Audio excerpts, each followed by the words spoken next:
Some of the things that truly, truly suck about anxiety. You know what? We're gonna start with the weirdest one for me. I don't have all the symptoms that everybody have, but the weirdest one for me is tingling. Bro, the tingling in my hands and the tingling in my legs, especially after I eat a certain food. If I eat a certain food and it gives me an adrenaline rush or just a blood sugar spike, I don't want to get the tingling. But I also get it at the worst part of the day. But we'll get into that. But I gotta say, the tingling really truly is annoying. Doesn't suck that bad, but it is really, really annoying. And then there's the one that I think everybody hates the most is your heart racing for no reason at all. You're just chilling, living life, and just bam, your heart stomping out of your chest, or you're getting those heart pulsations where you can feel it in your shirt. Just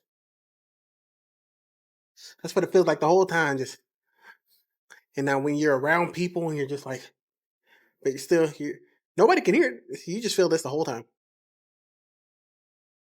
And just yeah, so yeah, I was going I went to the grocery store yesterday and you just gotta live with it.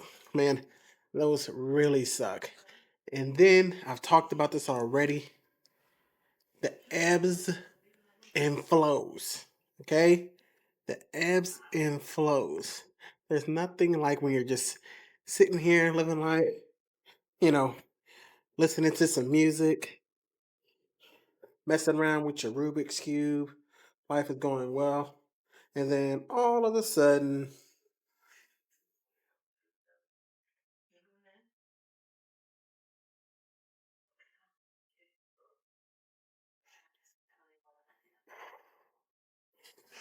that's how it happens when you're by yourself, right?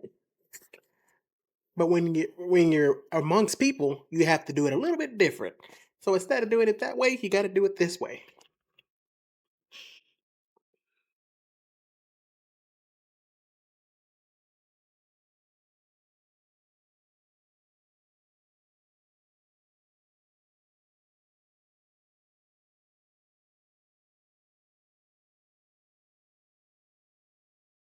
You have to make it real subtle, just like that.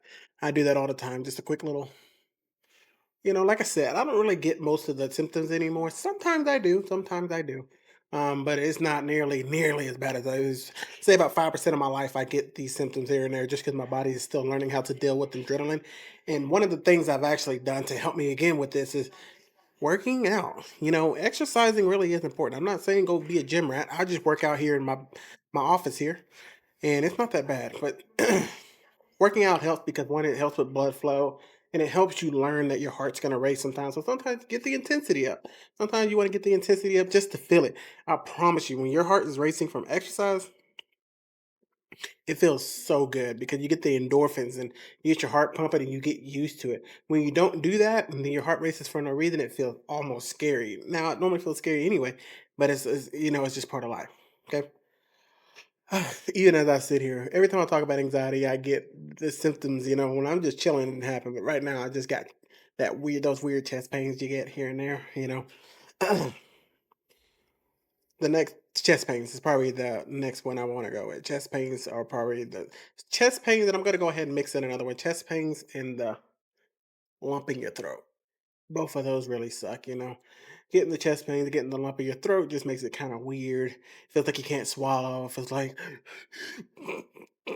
you just do everything you can just to get one gulp, just to get it in there, because you have to try not to freak yourself out, especially when you're amongst people again, right? And then the shortness of breath. The and every deep breath you take, it hurts.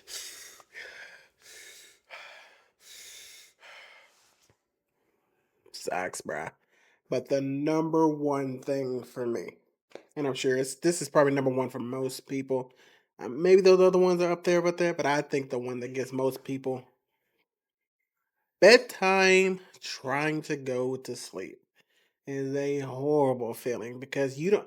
If you're anything like me, I don't doze off. Right?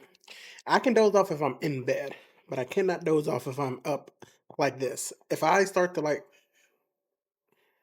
do that, I don't get that feeling. I don't get the that kind of feeling, right? What I get is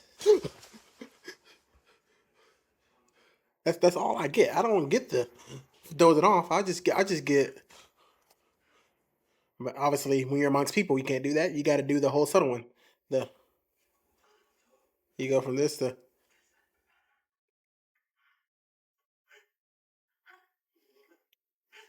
And you have to play it off. Sometimes you have to kind of.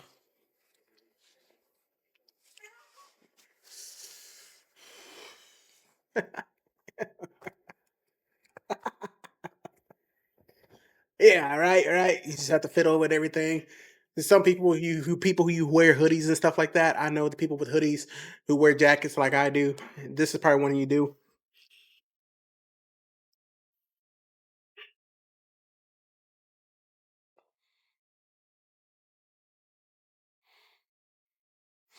I do that one a lot. Well, I used to do that one a lot, but every now and then, like I said, when I do get the ebbs and flows, I might not for long. I might just do it for a second, just or try to get this away from my neck and just. Or if you're in the car, you kind of pull on the seatbelt, or if you just, look at me. Look, this is exactly what it feels like, don't it? You just kind of trying to keep yourself from feeling like you're trapped in your body.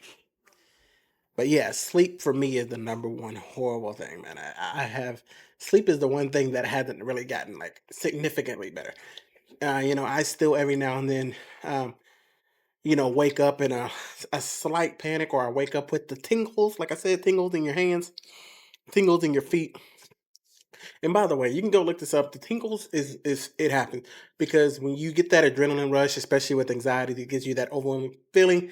Blood flow goes to your muscles, and that's the tingling feeling that you get. That tingling numbness kind of feeling. It's just all the blood going to your feet and going to your arms. You normally get it in your arms and legs, and that's just blood going to those places because your adrenaline's running. Um, so I didn't know that, but yeah, yeah, that makes it that make if that helps you. I hope that makes it easier for you. Remember, the heart racing, all that. It's adrenaline. It's just adrenaline. Your body doesn't know how to handle it now. And I'll say this because just this is just a bonus. I know. What if it's real, Trey? There'll be nothing you can do. Okay, if it is real and there's really something wrong with you, you're not going to be able to stop it. And then that's when you go ahead and call the emergency services, or get somebody to help. But there won't be no thinking it away. It'll hurt. It'll be painful, and you'll probably pass out, or something will happen to you. Hopefully, you stay around people. Just make sure that you're protected. And if, like I said, if it doesn't, it's not just gonna go away. It's not gonna think its way away. So if it's real pain, real problem, call 911. It's gonna be real. There'll be nothing you can do to stop it. But when it comes to anxiety, you can normally calm yourself down and it'll go away. But if you're really having heart problems, or you're really having something wrong with your legs, something's going on with your mind, there'll be nothing you can do. But normally there's things that show up, guys. I want y'all to remember that. Like before these things show up, first of all, make sure you're doing your annual checkups with your physicians and stuff like this.